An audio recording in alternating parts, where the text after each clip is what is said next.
Hélène Guénet va parler sans slide, elle va parler avec un micro pour faire part de son expérience exceptionnelle. Elle est psychologue, elle est psychanalyste aussi à Paris. Après une double formation d'infirmière et de psychologie, vous avez décidé de travailler en soins palliatifs.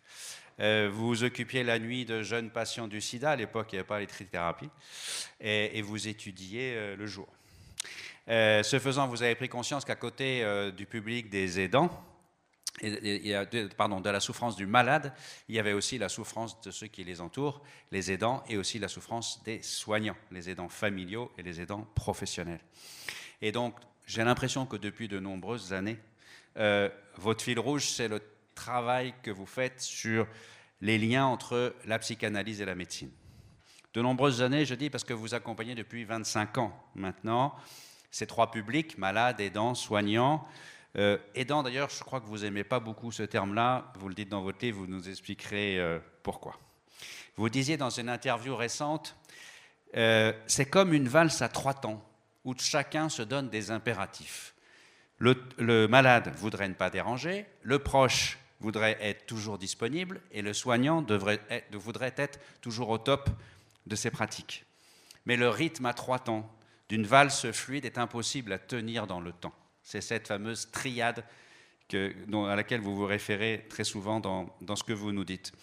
Vous êtes reconnu par vos pairs, évidemment, puisque vous êtes membre de l'association du maintien du lien psychique en réanimation, AML, et également de la Société psychanalytique freudienne, SPF, de grande réputation. Vous avez d'ailleurs coordonné la rédaction en 2009 d'un livre qui s'appelle « Le soin psychique en réanimation ». Celles et ceux d'entre vous qui sont passés par là savent combien on a besoin de soins psychiques à ces moments-là difficiles. Aujourd'hui, vous intervenez au domicile des patients et des familles atteints de maladies graves dans le cadre d'un réseau de soins palliatifs. Vous l'avez fait de nombreuses années et vous vous consacrez aujourd'hui plus particulièrement à animer des groupes de parole pour des soignants et des bénévoles aidants familiaux ou pas familiaux, ou aidants de tout type de personnes en soins palliatifs. Vous aidez grâce à votre expérience énormément de personnes, mais vous la transmettez aussi puisque vous formez des étudiants qui sont en diplôme universitaire de soins palliatifs, d'éthique et de répit, et de soins de répit. Alors le mot répit, c'est un mot qui est très courant dans le monde de l'aidance, comme on dit, parmi les aidants familiaux. Il y a même une loi qui a été votée en décembre 2015 qui s'appelle la loi d'adaptation de la société au vieillissement, ASV, son acronyme, qui a prévu un droit au répit, qui a même prévu un petit financement de 500 € pour permettre à des aidants de souffler un peu dans ce parcours du combattant, ce 110 mètres haies qui est devenu un peu leur vie. Et vous dites c'est bien, mais vous dites aussi dans votre livre qui s'appelle « À l'écoute des proches aidants », que voici, qu'il n'y a pas que le séjour de répit n'est pas suffisant parce qu'on a besoin également de répit psychique. Un aidant que vous avez suivi dit dans votre livre « Tout le monde me dit de me reposer, mais je ne sais pas comment faire ». Peut-être que certains d'entre vous se reconnaîtront dans cette phrase.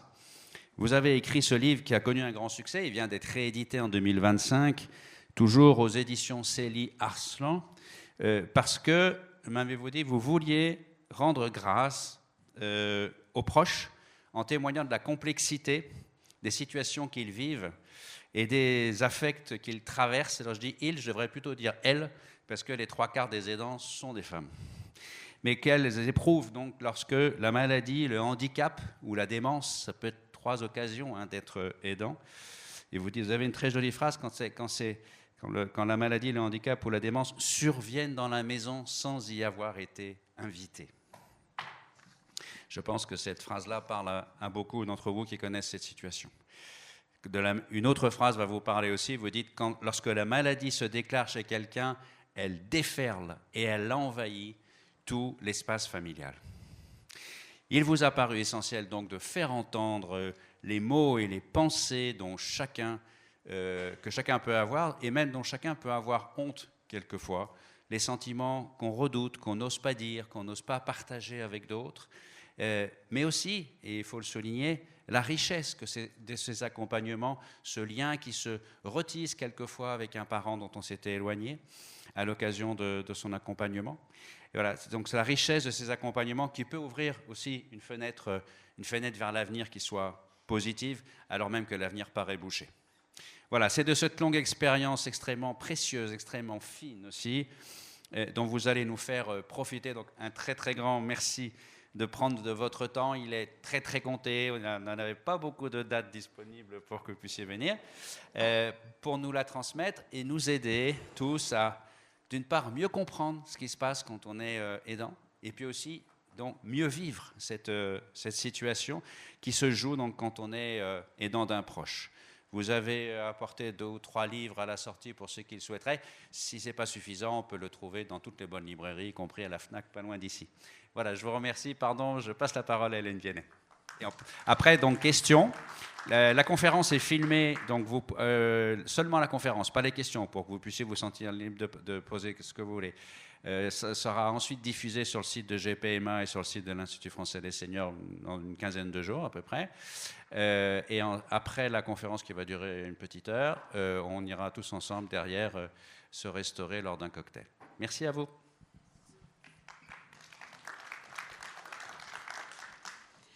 Bonjour, merci beaucoup de votre invitation. Bon, merci aussi de cette présentation élogieuse. J'espère que j'aurai envie de continuer à vous laisser la parole pour que vous en parliez, parce que mais je vais vous parler de mon expérience. Donc, on a décidé aujourd'hui de parler des aidants et de trouver un équilibre. Être aidant, comment trouver un équilibre? C'était la proposition que vous m'avez faite pour aujourd'hui. Et je me suis dit, mais s'il faut trouver un équilibre, c'est donc qu'on a déjà reconnu qu'il y avait un déséquilibre. Alors, pourquoi un déséquilibre? Un déséquilibre parce que, comme vous le disiez, et comme je l'ai souvent rencontré, la maladie qui arrive provoque un grand déséquilibre. Mais d'abord, donc je vais vous parler du déséquilibre lié à la maladie, puis après, je vous raconterai combien c'est difficile pour les proches de se reconnaître aidant. Parce que donc il y a trouvé un équilibre et il y a aidant, comme si c'était évident qu'on soit des aidants. Or, la première difficulté pour un proche, c'est de se reconnaître aidant. Je vous raconterai pourquoi c'est si difficile.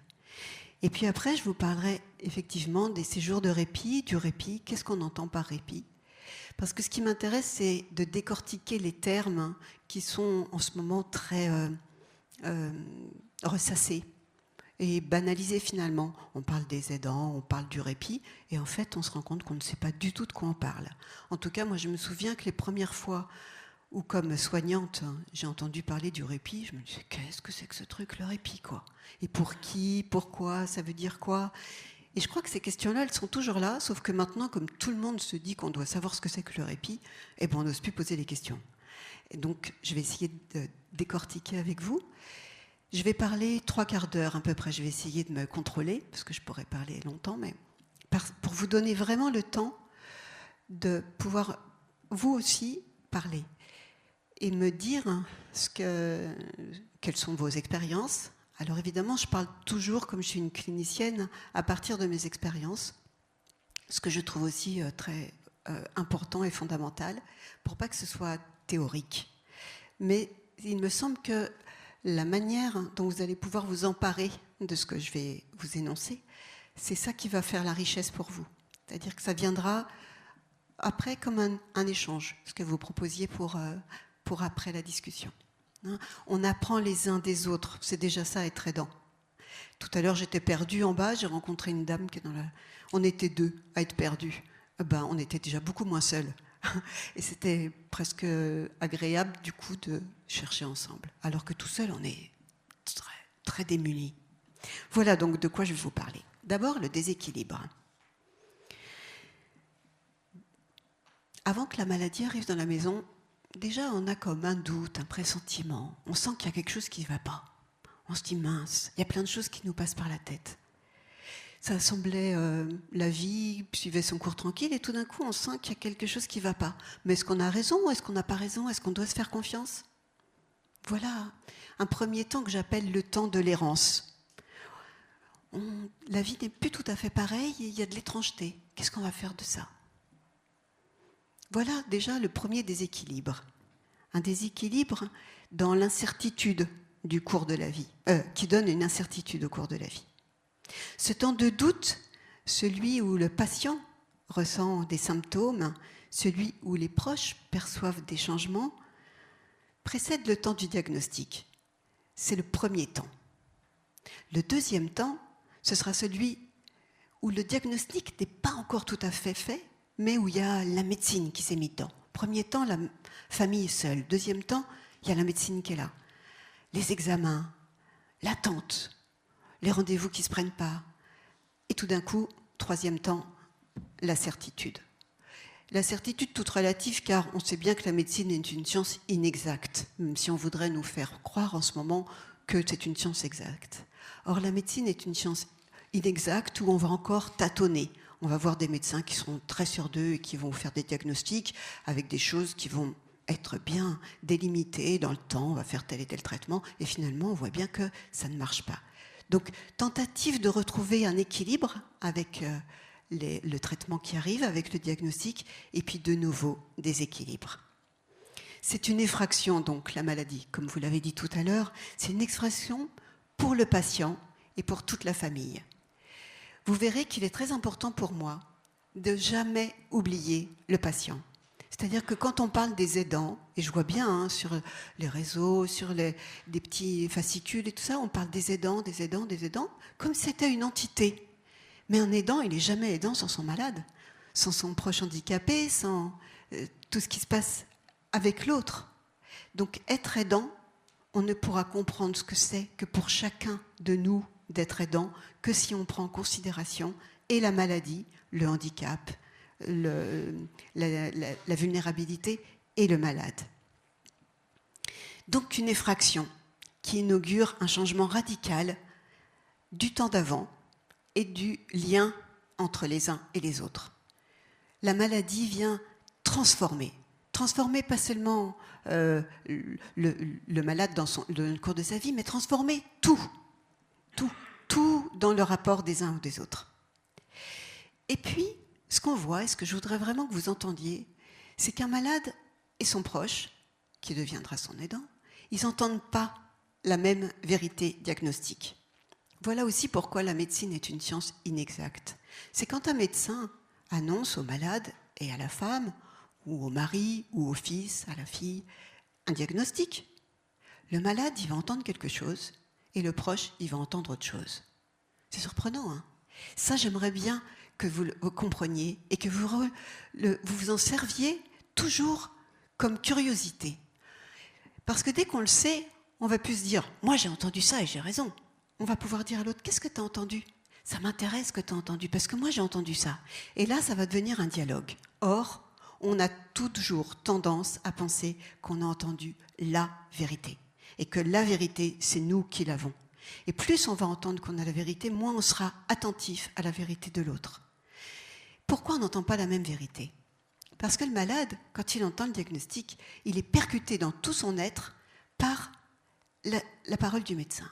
Et en même temps, il va mettre en place pour y faire face ce que j'appelle des mécanismes de défense, de protection. Donc il va entendre et puis tout d'un coup, il va avoir plein de choses en même temps dans sa tête où il va se dire « Tiens, c'est mieux mon micro comme ça, non ? Hein ? C'est moins peu... Non, c'est moins bien ? C'est mieux comme ça ? Alors je reste comme ça. Il va se dire « Ah, mais j'ai entendu, mon père, il a eu le même cancer. Mais alors moi, je vais mourir comme mon père. » Et paf, pif, paf, il va imaginer. Et du coup, il n'entend plus la suite de ce que va dire le médecin. Donc il aura une vérité parcellaire. Le proche, il va dire « Oh là là, il a ça. Oh le pauvre, il doit réagir. » Et puis moi, ça me fait penser à « Ah non, mais ça y est, là, toute ma vie, je vais être comme ma mère, à devoir m'occuper de mon mari, je sais pas quoi. » Paf, pif, paf, elle est prise dans ses projections. On n'entend pas ce qu'est en train de dire le médecin. Et on ne s'entendra plus les uns avec les autres. La maladie vient faire rupture. Rupture dans le cours de la vie, rupture dans la vérité de ce que chacun a entendu, sauf si on le sait un peu, on s'y prépare, et on se dit « Tiens, qu'est-ce que tu as entendu ? Qu'est-ce que j'ai entendu ?» Premier cercle, hein, Donc, ce qui me semble important quand je fais des formations auprès des médecins, c'est que les médecins ils puissent annoncer la vérité, ce qui est très dur. Je vais vous parler un tout petit peu des médecins après. Ils peuvent annoncer et puis demander aux patients et aux familles « Qu'est-ce que vous avez compris ?» Et vous voyez bien, vraiment, c'est très surprenant. Il y a des malades qui disent « Merci docteur, je croyais que j'avais un cancer », alors qu'il a passé 3 quarts d'heure avec des pincettes à expliquer qu'il avait un cancer et qu'il allait faire une chimio. « Merci, je vais revenir pour ma chimio, mais j'avais peur d'avoir un cancer. » Il n'a pas entendu le mot qu'il voulait. Donc, accusons pas trop vite les médecins en disant « Ils n'ont pas dit la vérité, on ne peut pas leur faire confiance. » Ils ont peut-être dit et l'autre n'a pas entendu. Soyons aussi, si jamais vous pouviez sortir de cette salle en disant « Soyons un peu moins accusateurs et un peu plus étonnés. Tiens, c'est marrant. » Plutôt que « Il n'a pas fait. » Ça nous ouvre. Ça nous ouvre à un non-jugement sur soi-même et sur les autres. Je voudrais donc venir au médecin, juste en 2 mots. C'est juste pour que vous voyez combien c'est important pour moi la triade. Donc, le malade qui apprend la maladie, le proche qui apprend la maladie de son amoureux, de son amoureuse, de sa maman, ses enfants. Et puis le médecin qui doit annoncer une mauvaise nouvelle. Il n'est pas rare d'entendre des médecins qui disent « c'est toujours à moi d'annoncer des mauvaises nouvelles ». Pourquoi c'est si dur à un médecin ? Parce qu'on ne se le dit pas quand on est patient, quand on va en consultation, quand on va récupérer ses résultats d'examen. On ne se dit pas que pour le médecin c'est dur, puisqu'il est fort, avec sa blouse, il est bien. En plus, il y en a qui se la pètent, des médecins évidemment. Tout le monde n'est pas dans une position humble. Mais pourquoi ils se mettent comme ça ? C'est aussi une défense. C'est-à-dire qu'ils se drapent d'un certain savoir et tout ça. Mais en fait, celui qui annonce, c'est celui qui le dit, quoi. Et celui qui le dit, c'est lui, comme s'il lui donnait la maladie à l'autre. Comme si à partir de ce moment-là, le malade, il est malade, non pas de la maladie, mais du diagnostic qu'a fait le médecin. Donc ça met le médecin dans une position d'hyper-culpabilité qui va négocier avec, pareil, des tas de mécanismes de défense. Donc en fait, on se rend compte que c'est 3 personnes qui sont liés par la maladie et qui vont chacun se défendre et se protéger, parce que moi je préfère le mot protéger plutôt que défense, mais psychiquement on se défend, de choses très difficiles à pouvoir... Alors évidemment que les médecins ils ont plein de ressources avec des traitements, des choses à proposer, mais la consultation où ça va s'aggraver, il va falloir de nouveau qu'il annonce et de nouveau faire face à la détresse. Donc s'il n'a pas un petit peu de recul, des groupes Balint, c'est un médecin qui s'est beaucoup concentré sur la difficulté pour les médecins d'être médecins et qui a proposé des groupes, justement des groupes de parole pour les soignants, pour pouvoir se rendre compte de la difficulté de ce qu'ils vivent. Quand on se rend compte de la difficulté de ce qu'on vit, déjà c'est beaucoup moins difficile parce qu'on le partage avec les autres. Je vais passer un peu vite là-dessus, mais c'est pour dire que c'est aussi important pour nous, de la population civile, de se rendre compte que c'est pas si facile là où on croit que c'est facile pour les autres. Et juste mettre un petit caillou dans la chaussure pour qu'on puisse commencer à se dire qu'on fait chacun ce qu'on peut et qu'on essaye de faire au mieux, même si souvent on fait mal. Et souvent on fait mal parce qu'on a un idéal très haut et on n'est jamais à la hauteur de l'idéal. Donc j'y reviendrai. La question donc qui nous préoccupe aujourd'hui, c'est être aidant, comment trouver un équilibre ? Et on pourra l'aborder que si on prend en compte tous les paramètres qui entourent le malade. Donc, prendre en compte le déséquilibre. Pour trouver un équilibre, il faudra considérer le déséquilibre. Entendre le déséquilibre, c'est autre chose que de se dire « il faut que je trouve un équilibre ». Vous voyez, ça change tout. J'entends le déséquilibre, déjà je suis en train d'accepter l'équilibre et de désidéaliser un peu ce qu'on pensait être un équilibre. Parce que je ne sais pas qui d'entre nous, là, qui n'est pas malade, peut dire que sa vie est équilibrée. Après coup, quand on apprend un diagnostic de maladie, on se dit « ah, c'était équilibré avant ». Mais en fait, c'est que des reconstructions. Notre mémoire n'est faite sempiternellement que de reconstruction. Donc attention, reconstruction. Pareil, attention, c'est juste de se dire « je les prends en compte ». Parce que sinon on fait « attention, ah merde, j'ai pas pris en compte et je m'accuse ». Non, on est tous comme ça. Tous, on est bancal. Tous, on est toujours en déséquilibre. Tous, on cherche toujours à faire au mieux. Donc, avant de chercher à retrouver un équilibre, qui est toujours précaire, prenons la mesure du déséquilibre.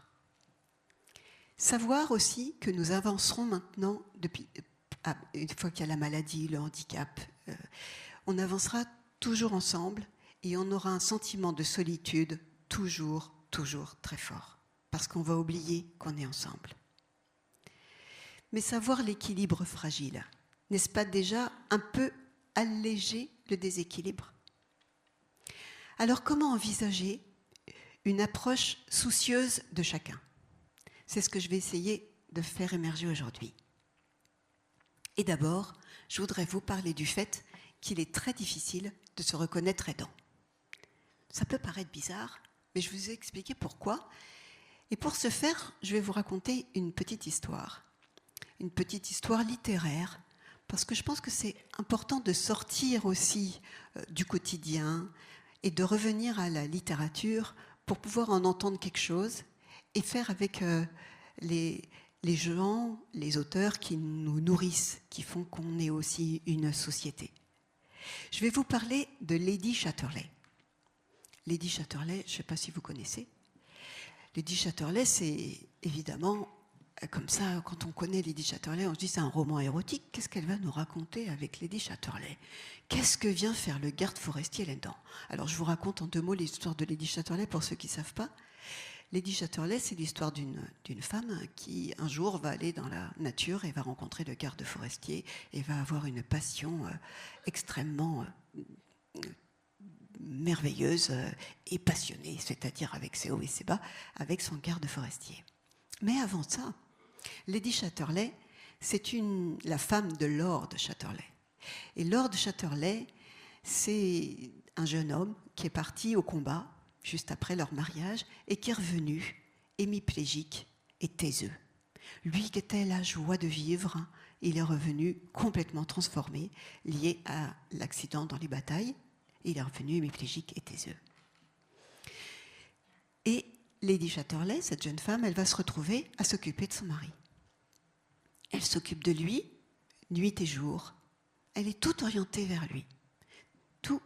C'est une femme très belle, qui ne sait plus qu'elle est belle.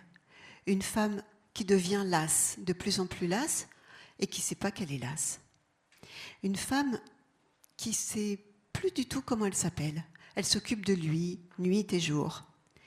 Et à un moment, je parle de ce livre qui fait référence aussi à un film que je vous conseille de regarder si vous avez l'occasion, ou vous avez peut-être vu, qui s'appelle Lady Chatterley, un film de Pascal Ferrand qui est passé sur Arte à un moment et que j'avais vu au moment où j'écrivais ce livre. C'est pour ça que je m'étais dit, mais c'est paradigmatique de ce que je voudrais dire.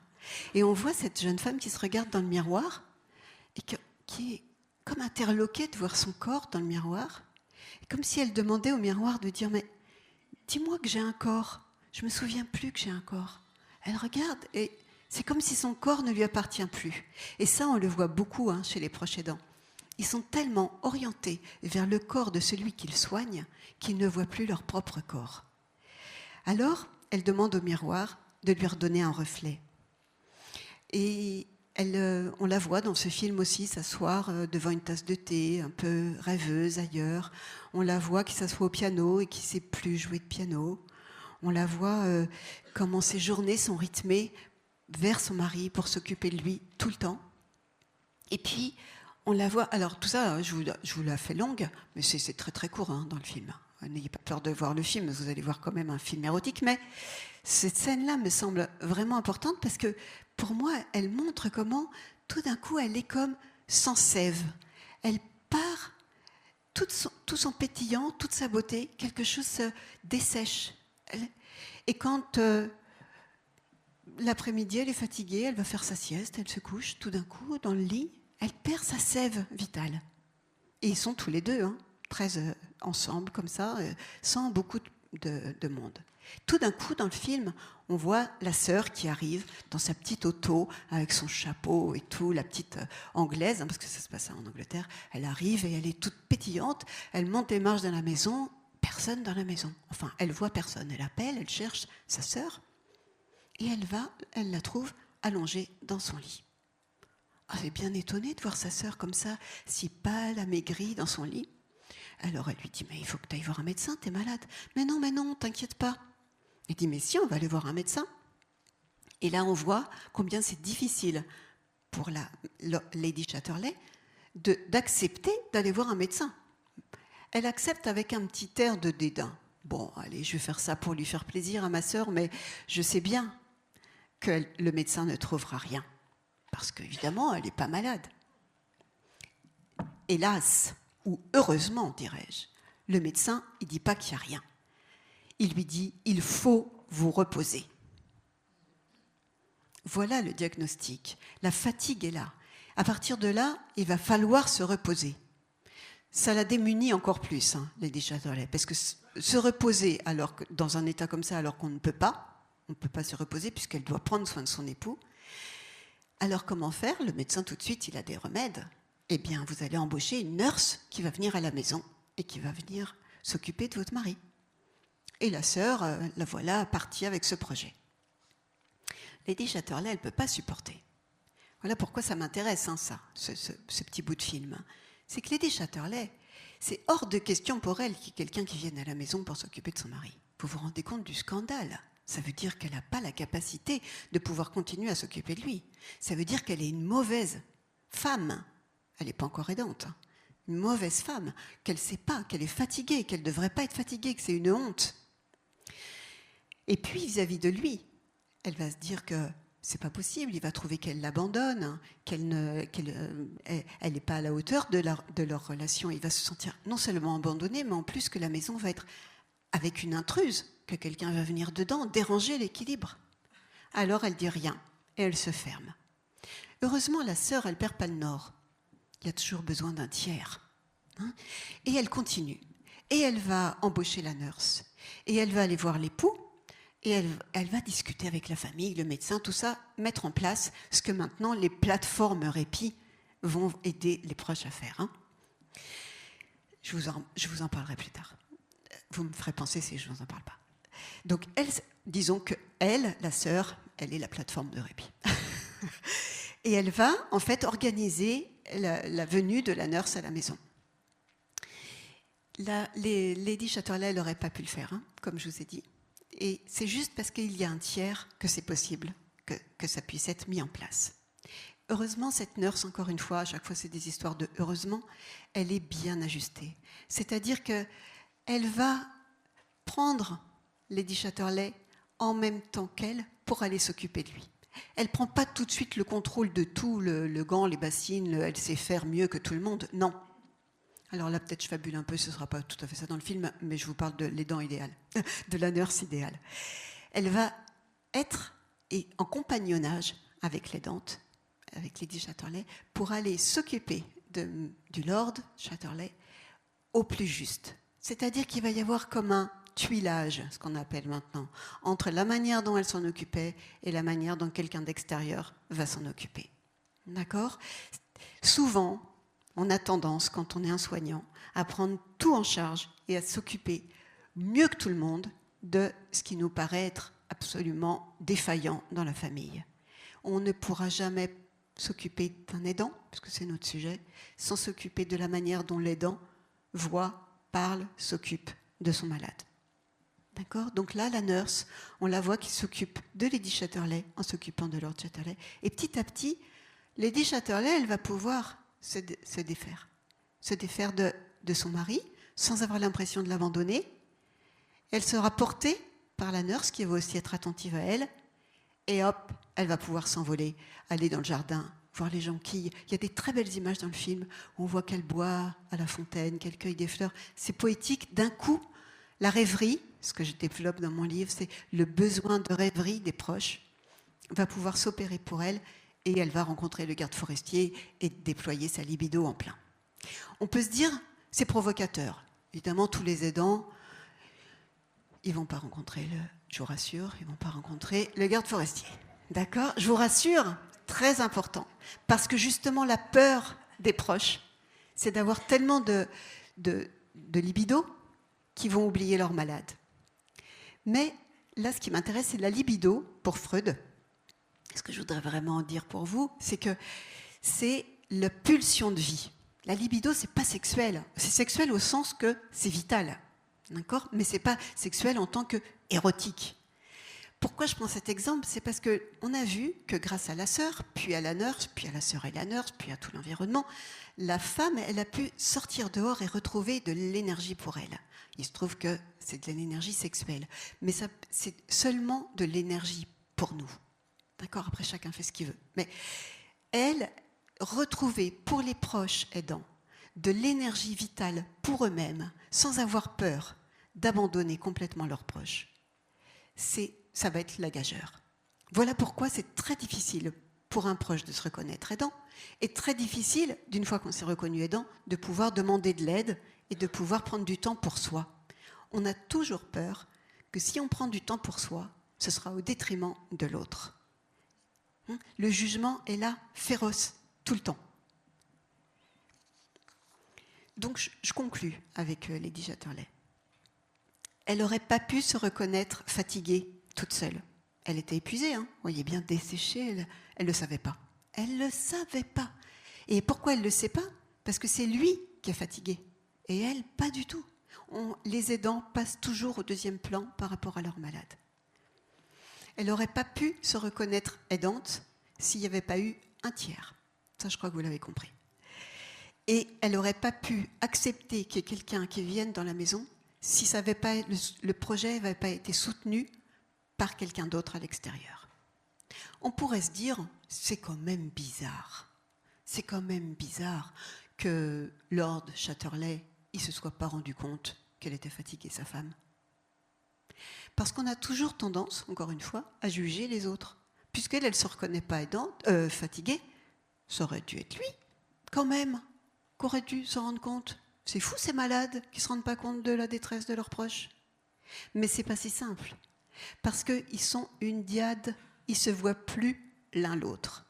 Alors attention à nous, extérieurs, à ne pas juger trop vite. Essayons de comprendre pourquoi, au lieu de dire « il aurait dû »,« elle devrait »,« il faudrait », dire « ah bon, pourquoi? Comment ça se fait? C'est marrant, c'est intéressant, c'est grave. » Mais oui, mais pourquoi c'est grave? D'ailleurs, pourquoi c'est grave? Vous savez, souvent, ce qui me met en relation avec les gens, des fois, les gens, ils nous disent des choses horribles, hein, et donc on est pris par l'horrible. Le pire horrible, c'est en soins palliatifs, un patient qui dit « je vais mourir ». Quand on est jeune infirmière, on a envie de dire « mais non, vous n'allez pas mourir, ça va aller, vous allez voir ». Quand on est une psychanalyste aguerrie, on dit « ah bon, vous allez mourir? Et ça vous fait quoi ?» Eh bien là, je vous assure qu'au départ, on tremble, hein, la première fois qu'on dit ça, mais ça ouvre. Parce qu'on tremble, parce qu'on l'autre en face, on a peur qu'il nous dise « enfin quand même, si toi tu allais mourir, tu crois pas que tu aurais peur ?» Bon, en fait, jamais, ou c'est très rare, quelqu'un en face à qui on pose cette question va vous répondre ça. Il va être enfin quelqu'un qui s'intéresse à ce que je vais dire et qui n'est pas complètement saturé par son propre imaginaire.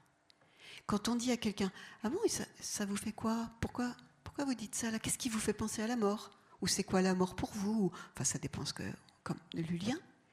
Eh bien, l'autre, il va pouvoir commencer à raconter là où il en est de son histoire. Et généralement, ça ouvre à des choses insoupçonnées et très, très riches. Dures, ou pas dures, agressives, tristes, nostalgiques, mais riches. Alors que c'est « oh là là, mais oui, bien sûr, à ta place ». Essayons toujours de ne pas se mettre à la place de l'autre. C'est très dur. Encore une fois, je vous dis ça, je ne vous donnerai jamais des grands points avec des préceptes. Sauf si ces préceptes-là, c'est pour les interroger. C'est-à-dire, bien sûr, on ne va pas se mettre à la place de l'autre. Mais si on s'y met, c'est peut-être pas si grave. Parce que sinon, c'est la double peine. Je reviendrai sur « il faut vous reposer ».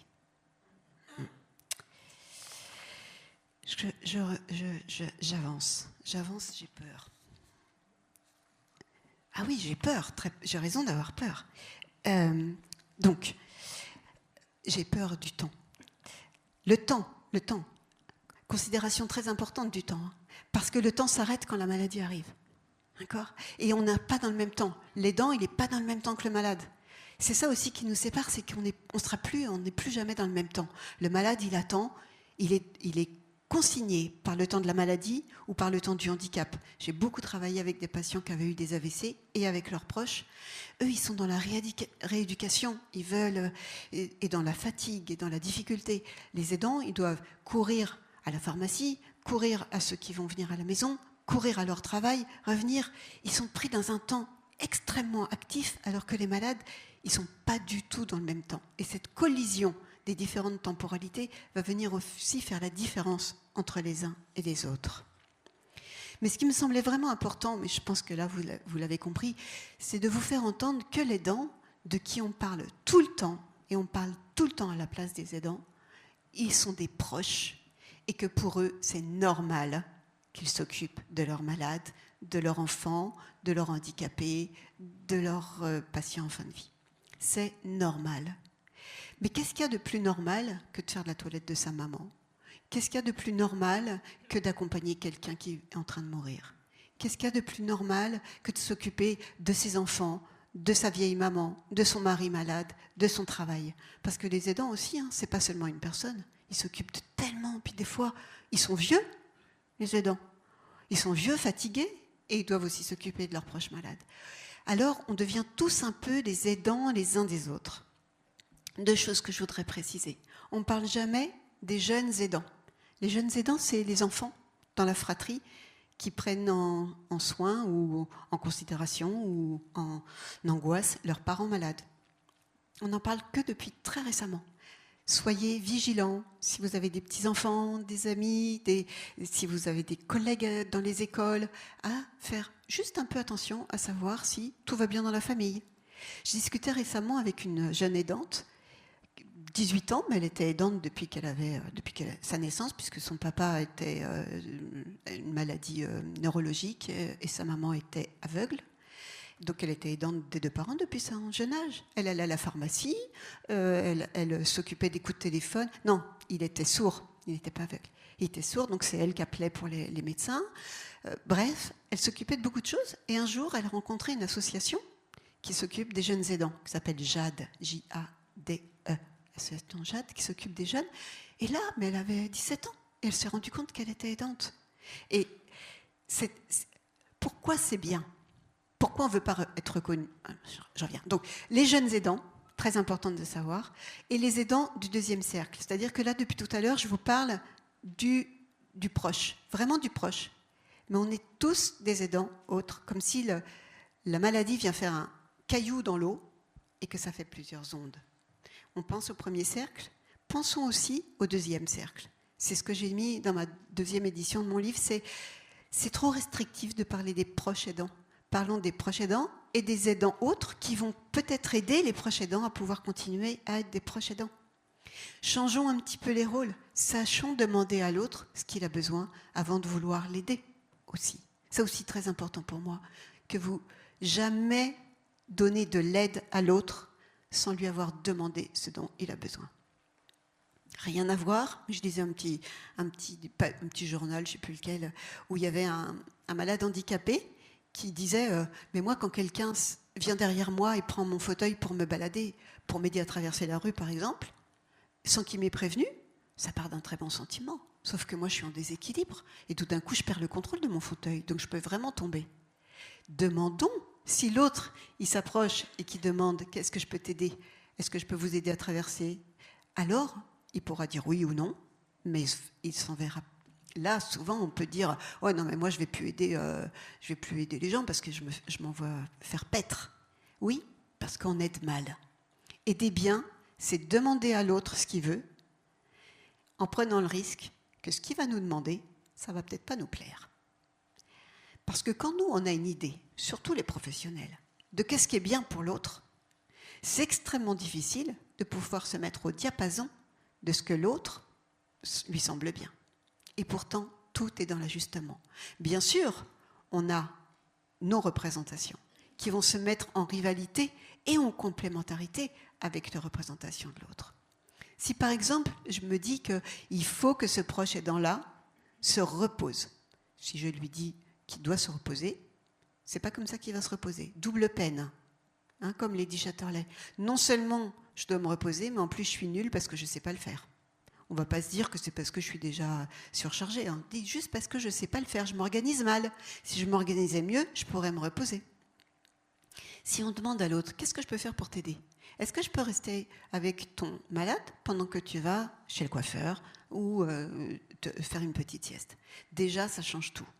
Et puis même, l'aidant, il pourra vous demander, à vous, proches du deuxième cercle, tu pourrais m'aider à faire ci ? Et parfois, nous, proches du deuxième cercle, on ne pourra pas dire oui.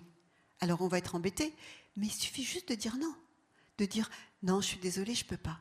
Sauf que parfois, on a tellement peur de devoir dire non qu'on préfère se cacher et se dire mais non, j'ai pas de temps du tout. Dire non à l'autre, c'est aussi entrer en relation avec lui. Pas non, je peux pas, tu m'emmerdes. Non, c'est non, mais peut-être que demain, on va voir comment. On va essayer de s'organiser.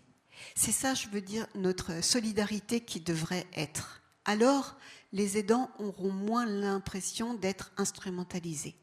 Parce que pourquoi ? Pourquoi les aidants ne veulent pas être appelés et reconnus aidants ?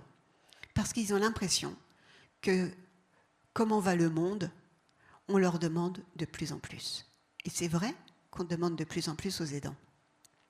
Les hôpitaux, de moins en moins de durée de séjour, ça coûte trop cher. De plus en plus besoin des proches pour hospitalisation à domicile, s'occuper des malades à la maison, etc. Je ne vous fais pas le dessin, on est tous dans le même bain. Mais la difficulté pour les proches, c'est que le malade, il est à l'hôpital, les proches, ils sont relégués. Ah non, on ne va pas s'occuper des familles. Hein. Là, je parle des soignants. Ah non, mais là, nous, on est pour les malades, on ne va pas s'occuper des familles. Mais le malade, il doit sortir, c'est « Allô, il y a des proches ?» Dans le meilleur des cas, hein, parce que des fois, le malade, il est rentré à la maison avant même qu'on sache quel entourage il y a. Donc, ils sont sollicités pour être là, et ils sont bannis quand ils sont à l'hôpital. Donc, finalement, il n'y a pas de place pour eux. J'espère que ça va. Il n'y a pas de place pour eux pour qu'ils soient reconnus. Ils ne sont pas reconnus à la maison parce qu'ils doivent être là. Ils ne sont pas reconnus à l'hôpital parce qu'ils encombrent. Donc, ils ont raison de ne pas vouloir être reconnus comme aidants. Parce que sinon, ils sont instrumentalisés. Et comme toute ressource, les ressources, elles s'épuisent. Sauf si on en prend soin.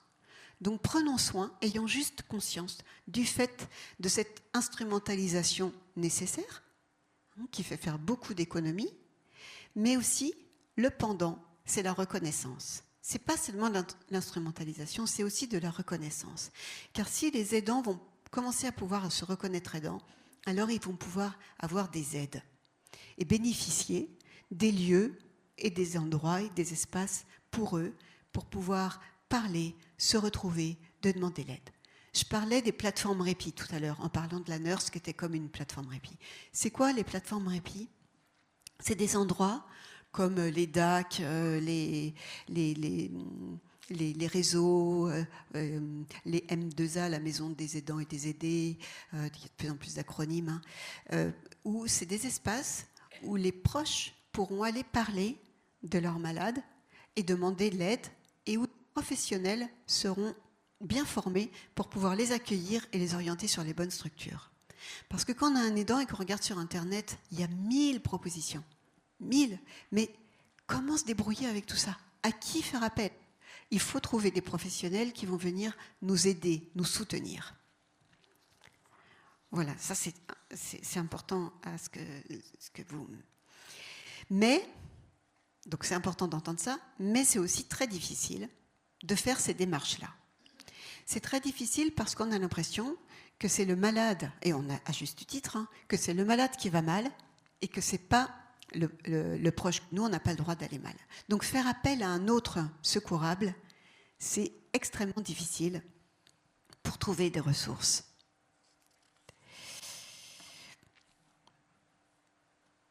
Ce que je voudrais vous repointer, c'est que tout le monde cherche à être suffisamment bien.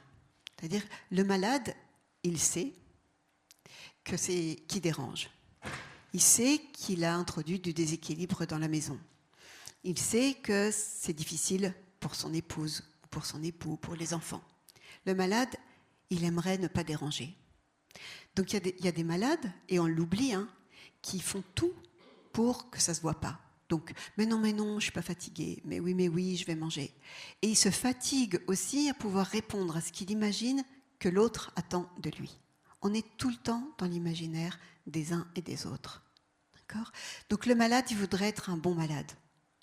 Ça n'empêche pas qu'il y a des malades qui sont extrêmement pénibles, très actifs, très demandeurs, jamais contents, jamais bien, déprimés. C'est extrêmement difficile, quelqu'un qui est déprimé, dont il faut prendre en charge, qui veut rien, qui demande rien, qui a du goût à rien, qui dit qu'il veut mourir. Comment fait le proche quand il est face à ça ? Les proches, ils veulent être aussi les meilleurs proches du monde. C'est-à-dire, il n'y a pas mieux. Je m'occupe au maximum de ce qui me semble être bien.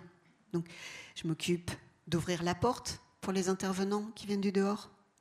On dit que c'est simple, hein, c'est facile. Enfin, c'est intéressant et bien d'avoir une équipe qui vient du dehors. Mais ça veut dire que le proche, il doit être là pour ouvrir la porte, pour coordonner, pour faire face au retard, aux absences de tous les gens qui viennent aider à la maison. J'ai souvent entendu des proches aidants qui me disaient « je suis comme à la tête d'une petite entreprise ». Et le sujet de mon entreprise, c'est mon malade. C'est horrible. Je m'occupe de tout, je coordonne, je suis à la tête de l'entreprise. Et finalement, j'oublie de m'occuper de mon malade. Je l'ai perdu. On n'est plus dans le même lien, on n'a plus la même relation, on ne se parle plus. Lord Chatterley, Lady Chatterley, ils ne se parlent plus. Tous les soins sont des soins du corps. On a perdu ce qui faisait le lien. En prendre conscience, c'est pas se marteler, c'est pouvoir retrouver le sens et demander à quelqu'un, une psychologue, une assistante sociale, un bénévole, de pouvoir venir parler avec nous. Ça remet du tiers et ça remet que la conversation elle puisse être possible. Mais ce que je voulais vous dire, c'est que on est plein d'idéaux. Le malade, il veut être un bon malade. Les proches, ils veulent être des bons proches. Les soignants, ils veulent être des bons soignants. Ça parle toujours d'un bon sentiment et d'une idée de soi du top. Et quand on défaille, c'est extrêmement difficile. Chose dont on ne parle jamais, c'est les mauvaises pensées. On a des cauchemars quand on est un proche. Et moi, j'en ai entendu des centaines de proches, aussi bien de malades graves que d'handicapés chroniques, que de gens qui ont eu des AVC, que des proches de patients qui ont des démences. Combien ces proches sont perclus par des pensées qu'ils ne peuvent dire à personne. Et c'est quoi ces pensées ? C'est des envies de partir sur une île déserte. On ne se rend pas compte, mais c'est une grande culpabilité d'avoir envie de partir sur une île déserte. De claquer la porte et de plus revenir. D'avoir un amant. D'avoir envie de le claquer. D'avoir envie qu'il meure. De l'avoir un peu secoué. De l'avoir tourné trop vite. D'avoir fermé la porte à clé pour être tranquille. Tout ça, c'est des choses qui se passent en huis clos que personne dit, que moi j'entends personne dire. Et je crois que c'est très, très important de le dire. Pas pour le valoriser, certainement pas, mais pour qu'il y ait un accueil de ces sentiments horribles qui viennent nous épuiser, nous ratatiner, nous culpabiliser et nous donner finalement à nous envie de mourir. D'où vient l'épuisement des proches aidants ? Il vient non seulement de la charge en soins qu'ils ont à faire, non seulement du boulot, non seulement de la petite entreprise dont je vous parlais, mais aussi de toutes ces pensées horribles qui les hantent. Et je suis très sensible, moi, mais c'est mon travail, à accueillir ces mauvaises pensées pour qu'elles puissent de nouveau se convertir en possible, en rêverie, en échange, en rire. Quand on est deux à avoir envie de tuer son père, si tant est qu'on n'est pas le même père, hein, parce que quand on est donc deux copines qui pouvons parler chacun de notre père et qu'on aura envie de le tuer, ça devient drôle. Si on est tout seul à avoir envie de le tuer, ça devient grave parce qu'on se dit mais c'est peut-être vrai. D'accord ? Et en fait, on a tous toujours des pensées horribles qui nous passent par la tête. Sauf que quand on est tout seul face à quelqu'un de vulnérable, on a peur que ce soit vrai. Et les proches aidants, ils ont peur. Ils ont peur de faire du mal à l'autre. Ils ont peur de mal faire. Ils ont peur de s'épuiser. Ils ont peur de mourir avant leur malade. Le nombre de proches aidants qui ne prennent pas soin de leur santé. Et on leur dit « Vous allez tomber malade, il faut prendre soin de vous. » Oui, d'accord, mais je n'ai pas le temps d'aller voir le médecin. Donc, essayant de repérer, avant de donner des grands préceptes, des grands poncifs, de repérer comment est-ce qu'on peut aider. Et je me souviens, juste un petit cas clinique d'une patiente, dans le cadre du réseau, je vais voir un malade à domicile, qui était en fin de vie, mais en fin de vie depuis longtemps, donc une fin de vie qui dure, c'est extrêmement dur, parce qu'on a toujours l'impression qu'il va mourir, en même temps il ne meurt pas. Il appelle beaucoup, enfin, ça met dans des climats familiaux extrêmement difficiles. Et la dame, c'était un couple âgé, la dame, elle était dans son lit, comme Lady Chatterley. Donc je vais vers elle et je lui demande ce qui se passe. Et finalement, c'est des entretiens avec elle, parce que finalement, le monsieur, il n'avait pas tellement envie ni besoin de parler. Et elle, on commence à avoir un entretien, des suivis, je viens régulièrement.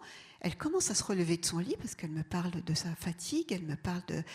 Et tout d'un coup, elle me parle de sa peur, de sa grande peur, de lui faire du mal à lui, si jamais elle continue de s'occuper de lui. Donc elle préfère se retrancher dans son lit, plutôt que de continuer à s'occuper de lui, parce qu'il l'énerve trop. Il l'appelait en tapant sur son verre, enfin, vous savez, tous ces petits gestes qui horripilent. Donc elle s'était repliée. On a beaucoup travaillé, ce qui fait qu'elle avait retrouvé son aisance, sa possibilité d'être avec lui, son rire. Et voilà qu'elle a un problème cardiaque. Patatras, de nouveau, elle tombe, rechute. Pour elle, c'est insupportable de pouvoir se faire opérer parce qu'elle a peur de l'abandonner. Si elle n'est plus à la maison, qui va prendre soin du mari ? On a travaillé beaucoup ensemble et avec le réseau, c'est-à-dire les autres professionnels, pour qu'elle puisse être opérée pendant que son mari allait être hospitalisé en soins palliatifs ou en maison de répit. La veille du jour où elle doit se faire opérer, grosse fièvre, évidemment, de sa part, et elle ne peut pas se faire opérer, puisqu'il ne faut pas avoir de fièvre. Donc, rebelote, etc. Ce qui fait que pendant tout ce temps-là, son petit cœur à elle, il est en danger, elle risque vraiment. Et finalement, on a beaucoup travaillé ensemble sur la question d'abandonner, sa peur de l'abandonner pendant qu'elle allait se faire hospitaliser. C'était sa peur à elle de mourir, ou que lui, il en meure. Il y a toujours des questions de vie et de mort dans ces moments-là. C'est-à-dire que si jamais elle mourait, elle n'avait pas pu me le dire avant, mais si elle mourait au bloc pendant son opération cardiaque, quid, qu'est-ce qu'il allait se passer pour lui ? Et si jamais lui, il mourait pendant qu'elle était au bloc, elle s'en voudrait toute sa vie. Donc ce que je veux dire par là, c'est que bien sûr, il faut que les aidants ils prennent soin d'eux, mais c'est très difficile et complexe et toujours surprenant de pouvoir étudier un peu avec eux qu'est-ce qui fait la difficulté. Pourquoi c'est difficile à ce moment-là de se faire aider ? Il faut que je m'arrête bientôt. Je m'arrête bientôt. Je voudrais juste encore vous faire entendre la question de l'agressivité qui est au cœur des soins, du lien entre les aidants et les aidés. Et cette agressivité-là, je dirais, elle est normale. C'est horrible, mais c'est inhérent à la maladie. Elle est normale parce qu'on est tous confrontés à l'idéal.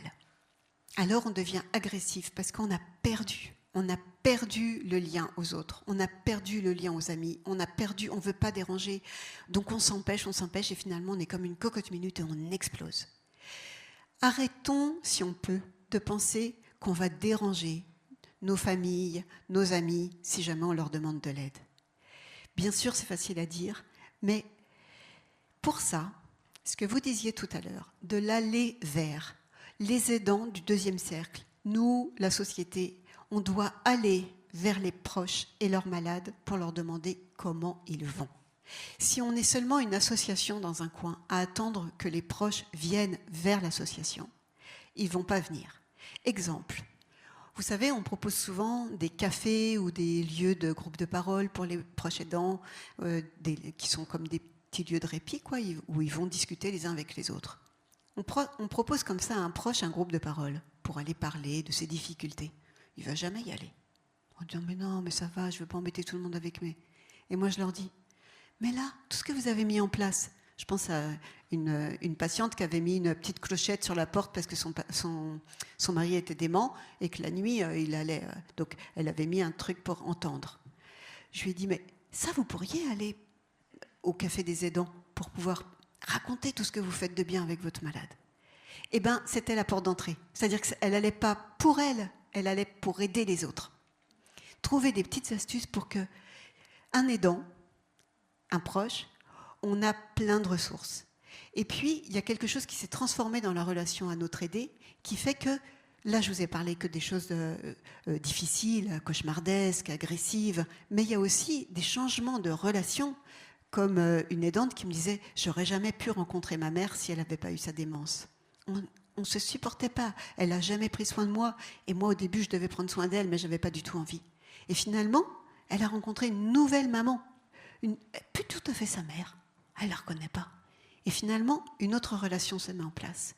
Être un proche aidant, si on peut reconnaître tout ce qui est difficile pour soi, ça ouvre des fenêtres sur l'horizon, ça ouvre à d'autres relations les uns avec les autres et à une grande richesse qui est reprise évidemment par nos sociétés avec des VAE, validation d'acquis, qui donnent maintenant des droits, des reconnaissances professionnelles, mais c'est pas pour rien. Hein, c'est pas pour rien, c'est parce que c'est un vrai atout. Je crois que je vais m'arrêter pour qu'on ait le temps de discuter. Hein ? Conclusion, je voudrais dire qu'il y a des solutions concrètes, que le fait de se reconnaître aidant, c'est difficile, on l'a vu, et j'ai tenté de vous expliquer un petit peu pourquoi, qu'il n'y aura pas d'aide idéale, aussi que tous ceux comme moi qui veulent tenter d'aider en donnant quelques repères tomberont toujours à côté par rapport à certaines demandes.